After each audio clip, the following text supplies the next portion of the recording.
Was talking to my friend on the phone this morning, and he's been on a very long journey. A lot of highs, a lot of lows, but now he's doing incredibly well. He's heavily invested in real estate, has a very successful business. I mean, you talk about a turnaround, he's it. And he says, Eddie, do you know what the best part of all this is? When I get up in the morning, I think, yes. I don't think, oh man, I wish I could sleep just a few more minutes. I don't wish for a little longer in bed. I think, yes. And I found that moving. If that's not peak living, I don't know what is. The second your eyes open to be excited about what's to come, right? And so I asked him, Tom, what's the biggest mental change you made in your life that brought that about? And he said, essentially, this is a term used a lot by Dan Sullivan. He says, I learned to always be the buyer. Now, I'm just starting reading Sullivan's books, so I'm not too familiar with the idea. I said, Tom, can you expand upon that a little bit? Paraphrasing, he said, he started to look at life like he was worthy of it, like he was the decision maker, right? And I don't know if you've been there, I certainly have, where it's like, man, I hope this person accepts me. I hope they hire me. I hope I can be included. Now it's an existence of constantly selling yourself. But when you make that mental shift of instead saying, I have value to add to this person, I am the buyer here, you empower yourself, right? A buyer cannot get rejected. Instead of walking around hoping the world accepts you, it's having confidence in yourself and your ability. As my 8th grade teacher, Mr. Betancourt, used to say when we were kids, the worst thing you can do is hold your hands up to the sky and hope something of value falls into them. The worst thing you can do is take the power out of your hands and outsource it to fate. Because the truth is, you do have value to add. There is change you're going to make in the world. There's a beautiful mark on humanity to be created by you. And there must come a time where you see that as a valuable resource. You're on a mission. And it's not about other people saying yes or no to you. It's, do you want to allow these people to come along with you on your mission? Not selling yourself, but buying the pieces that will comprise your greatness. Subtle shift, but also a powerful one. And the reality is, people respect it, right? That's the crazy thing. When you find the courage to dig deep and unlock that confidence in yourself, you get more of it from others. And this is from experience, right? I've never been the loudest guy in the room, not an attention seeker. It's easier for me to listen, right? But I find that when you live with conviction, the world around you conforms. Respect finds you. People will never believe in someone who doesn't believe in him or herself. And this is kind of an interesting note. A good friend of mine has helped do some booking on podcasts and events, right? And part of that's trying to get speakers and personalities to participate. You have to explain to them the value. And this is what I found amazing. He says a formal, well thought out letter stating the ins and outs, how grateful the host would be, how beneficial the experience would be, gets ignored 99 times out of 100. But a simple, hey, X is happening, gonna be incredible, give me a shout, we'll see how we can get you involved, gets responded to way more often. Why? Because you're not selling, you're buying, right? People want to be around those who live with conviction, who have value to add. So make that clear, right? Instead of writing out those 4-paragraph emails asking the world for answers, for assistance. Now, you weren't put here to wait for permission, to tiptoe through life and not make any mistakes. You weren't put here to impress others or be accepted by those around you. You're here to live life on your terms, to make magic, to enjoy the passing moments with the ones you love, spent how you choose to spend them. Never forget how much you mean and how valuable you are. Never forget that you have every right to wake up and say yes. I get out of bed today. I get to chase my dream and bring along with me the people and things that are worthy of the pursuit. That's not arrogance. That's confidence. That's not existing. That's living. In a world of conformity, of please take what I have to offer, in a world of concession, in a world of I don't want to but okay, you have to get to the yes. You have to become the buyer, not only in each specific exchange, but the buyer of a destiny that belongs to you.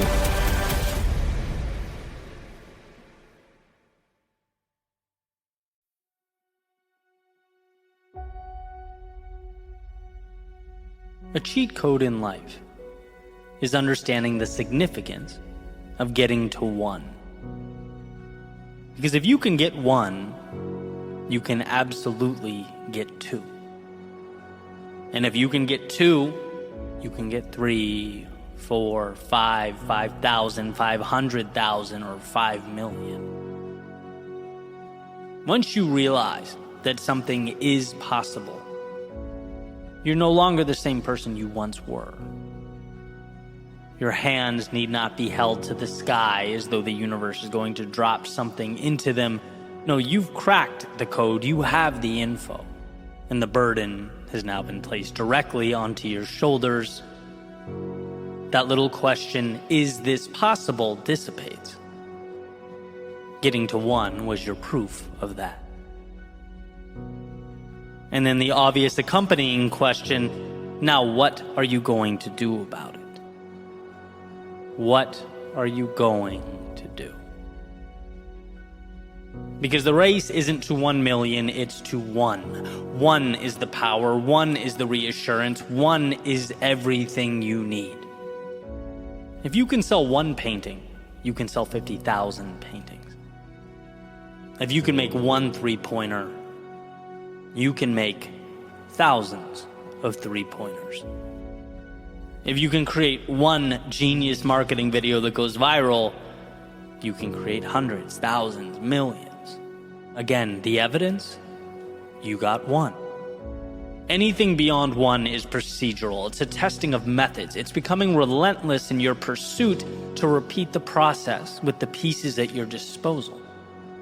But make no mistake, those pieces are there. Everything you need is there, so long as you get to one. I had to recently break through to this realization. Like so many of us, I'm an ambitious person. I love the game. I want to add value to more people, reach more listeners, generate more revenue, scale impact, all that stuff, of course. But for a while, I just couldn't figure out how. I became almost disillusioned. What am I doing wrong? What if maybe, do I dare even think for a second that I've gone as far as I can go? But was ultimately rescued. Rescued by the realization that I was asking the world for things I didn't have instead of leveraging what I did. I needed to separate the value I possessed from the logistics that would transport it. Because, and this is what we forget, I've already performed my miracle. I've added value to one person, and if you can add value to one, why not 10? Why not 10 million? It's not a product issue. It's a scaling question. The car works. Figure out how to get it to the racetrack. The tool is effective. Now get it into the hands of the builders. You see the difference, the confidence that comes with that?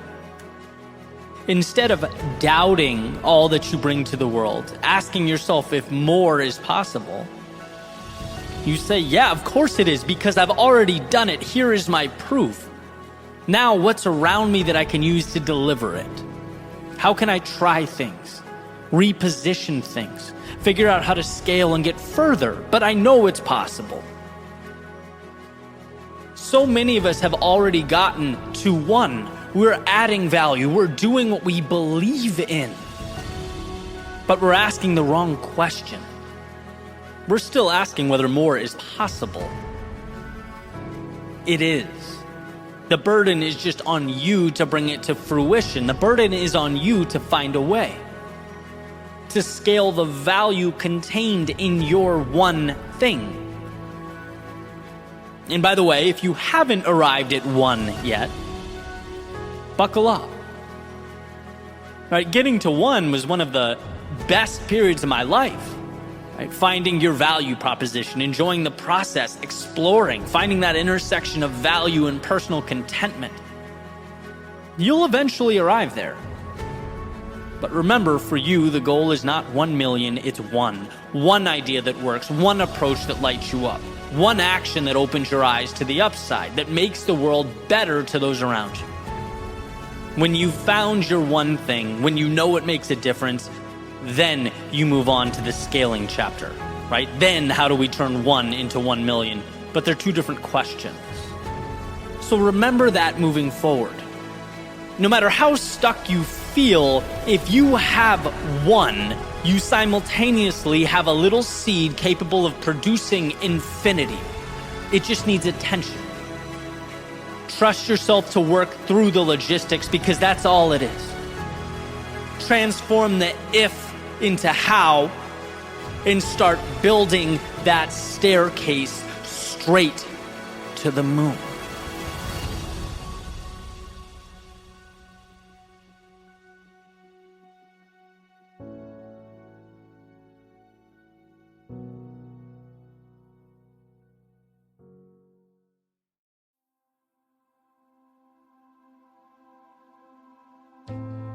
In 1519, Hernán Cortés arrived on the shores of Mexico with roughly 600 Spaniards, all of whom quickly realized that a mighty empire waited for them not too far inland. And Cortés, inspired by Spain's current golden age and the encompassing sense of ambition and adventure that gave life to the whole journey to the New World, he pushed his men forward into the unknown, ordering them, as Winston Reynolds writes in his Hispania, to destroy the ships behind them, symbolizing the valiant push forward with no return. Everything would be on the line. And over the years, this act has become folklore, evolved into the famous phrase we all know, burn the boat. Burn the boat. Why is this an important idea? Well, I look at it in very simple terms. Doing anything meaningful is hard. Not planning on it or hoping to do it, but actually doing it. And when you're in the heat of metaphorical battle, right? When you're on your way facing the adversity and the challenges and the hardships, whether it's social, physical, or mental, that growth comes with discomfort. Our instinct is to want out. When we are in pain, our brain's default is, how do I stop the pain? And what I've learned is that if you give yourself off-ramps, you'll take them. If you allow for a plan B, it will become more and more appealing. If the mentality is give it your all until it's inconvenient, well, we all know what happens, right? Since excellence doesn't allow for skipping the inconvenience. When you can't turn around and get back on those boats, you're forced to create outcomes. Because suddenly everything depends on it. Does this mindset come easy? No, I don't believe it does. It took me into my mid-20s to realize, hey, I'd never done anything without a life raft or a safety net. I always carried option B, C, and D around with me in my pocket. And the result was above average at plenty of things, was great at none. But when your back is to the wall, and those demons are closing in, it's incredible what you can do, what you can create. You will shock yourself with your competence and your ability, waiting to be unlocked. Now, I'm not saying keep jamming this square peg in the round hole if you know something's not for you. I'm simply saying if there is something you want, something that you know in your soul is pulling you in, and you really want to see that thing come to fruition, you can't have pre-made off-ramps for yourself when the inevitable difficulty comes in. Because it will. It always does. I refer to those moments as checkpoints, areas of internal deliberation, high security, guarded gates where many arrive, but few get to pass through. Not because they couldn't, but because the cost of access was expensive, too expensive, mentally, physically, and socially expensive, taxing. Most simply say no thanks. They get back on that boat, waiting for them by the shore they arrived on, and return to the world they've always known. The way I see it, this is not about right or wrong. No, that's missing the point entirely. I see the question being, how bad do you want it? A little? A lot? How about enough to go all in? Because if you want to see levels of yourself you never thought possible, you need to kick the ladder down behind you. Force yourself to rise to the occasion amidst the chaos. Map your path straight into the darkness of night. Not because it's the most convenient, but because you gave yourself no other choice. You burned the boats and are content to watch their flames slowly disappear behind you as you go where few have gone.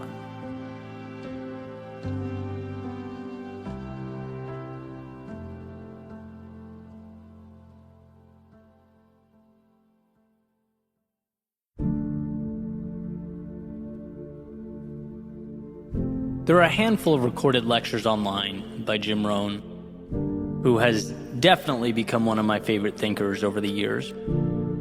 And I found this little nugget the other day that I wanted to share. He says, there are 4 emotions that will change your life: disgust, decision, desire, and resolve.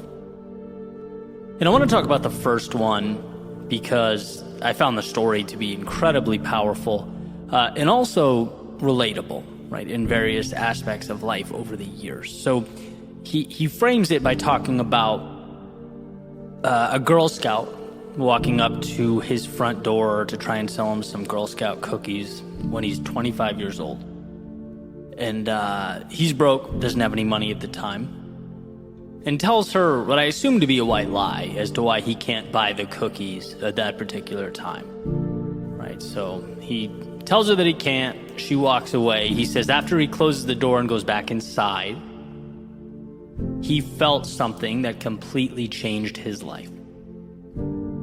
Disgust. An overwhelming feeling that he simply didn't want to live like that anymore.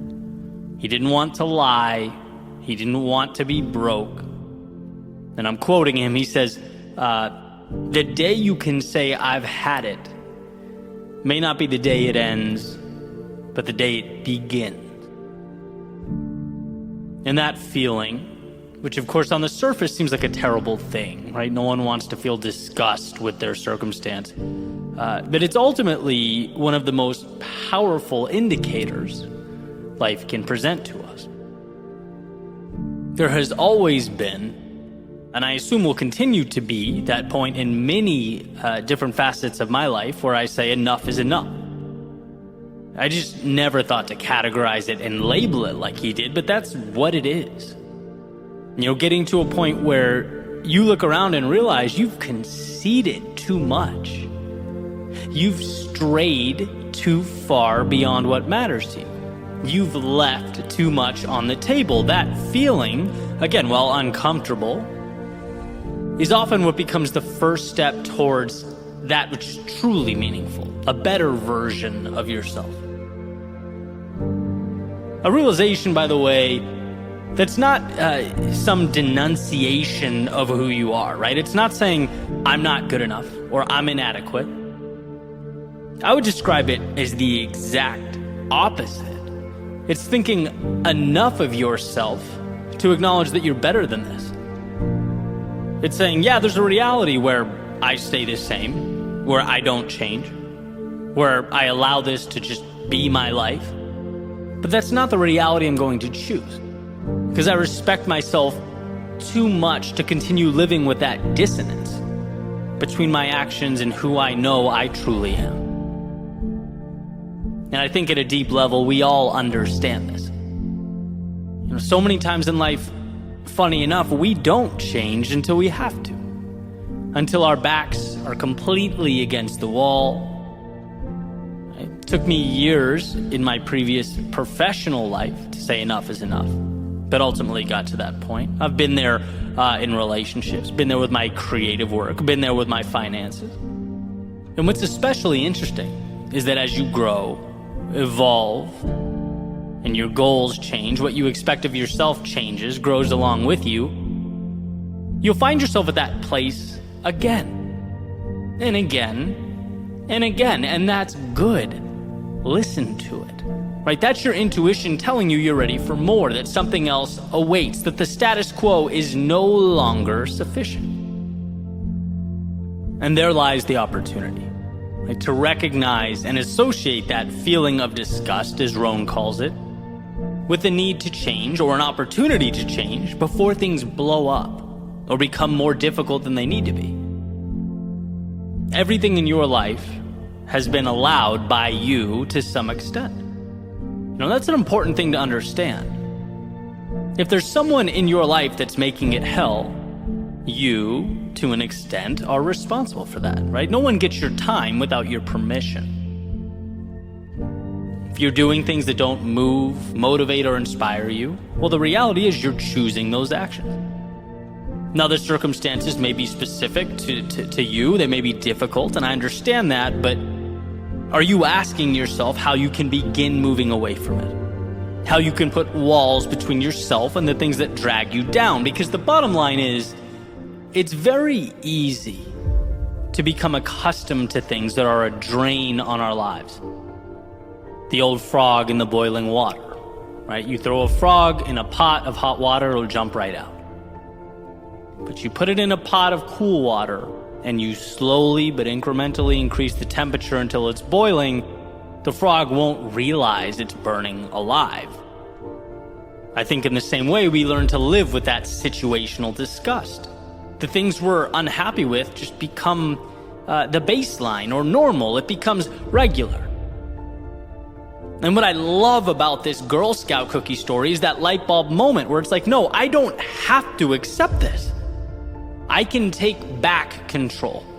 I dictate how I'm going to live, and I know this isn't it. Now, you don't need to have all the answers right away. In fact, you most certainly won't have them. But every journey, as the saying goes, begins with the first step. That's precisely why the moment is so powerful. You don't start moving to that new place until you realize that you want to start moving away from where you are. Rohn talks about disgust being a powerful motivator. That's why. It's the initial leverage you need to create that momentum, to see the gap between where you want to be and where you are.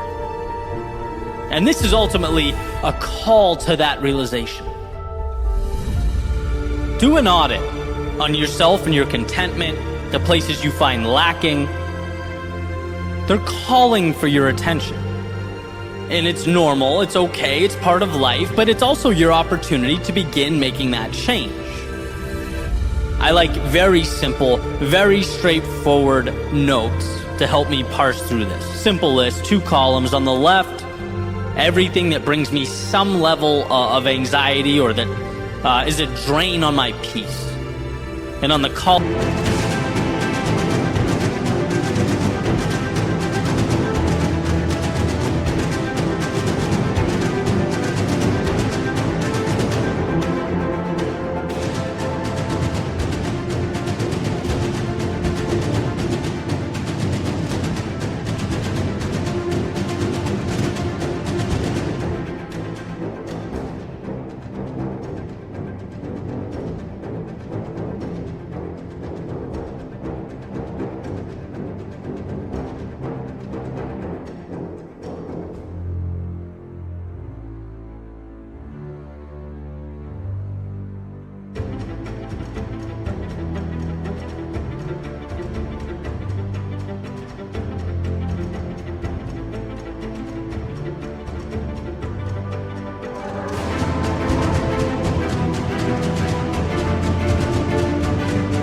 on the right, directly across from it, simply what I plan to do about each item.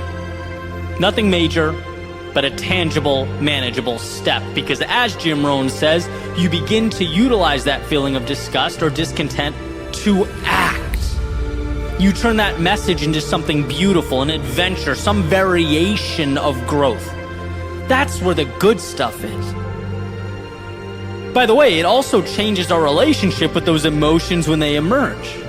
It's no longer, poor me, I'm stuck, my life is hard, and the list goes on and on. No, it's, oh, this doesn't feel good. How can I use it to connect me to something that does? Let's listen to that. I don't like the feeling of making excuses as to why I can't buy the cookies. I don't like the feeling of not having the financial resources. Obviously, can't fix it overnight, but let's make a plan. Let's allow the wheels to hit the road, right? Which, hey, who knows, might be more than I've ever done.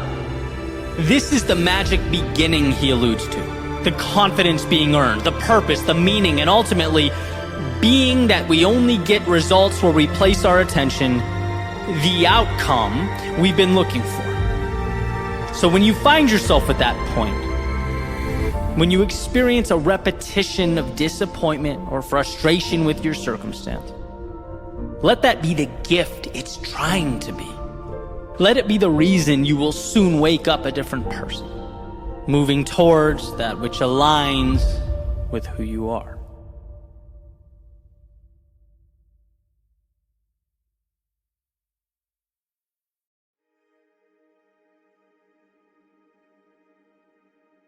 Just one more day. The power is in just one more day. Don't need to have the whole book written, stories told, or city built. It's not about one universal solution to all your problems. It's about continuing forward until the breakthrough. It's about knowing that when it feels most hopeless to go on, that's precisely when it's most important to do so. The world is not asking of you everything, just something. So give it something. Keep yourself in the game. Keep your head up and your eyes open. Keep your feet moving, even if you don't know where they may be leading you. You need not a billion answers, but one breakthrough. One breakthrough. See, we all fall. We all lose our footing. Life can be tough. And being that this is par for the course, the contract we signed before we breathed our first breath of air. It's a fool's errand to exhaust energy on the occurrence, to be angry at the situation, to feel bad about yourself for wandering there. No, it's about recognizing where you are and then finding it within yourself to step away. 1 foot closer to the breakthrough, to recapturing what matters. When things become too big, we simply shut down. Complexity is crippling. But truth be told, the path is not complex. Our manufactured interpretation is what's complex. So simplify. Step forward one more time, a little bit closer to the breakthrough. A little bit nearer to the light at the end of that tunnel. Remember, there is no all-encompassing formula. What there is the strength that emerges from one's willingness to inch forward. When all seems dark, when temporarily you've forgotten what that sense of excitement feels like, when the thrill of progress seems foreign, shut off the mind. This isn't the time to weigh pros versus cons or this versus that. Move into the haze, trusting that what you need will reveal itself. Because as long as you don't stop, it most certainly will. You'll find yourself again, your path again, things will make sense again. But that right is earned now. When we're tired, worn, in our solitude, beaten down, we might not be able to see it in the moment, but that's when the beautiful things are made. So trust that you are the designer you've been looking for all along.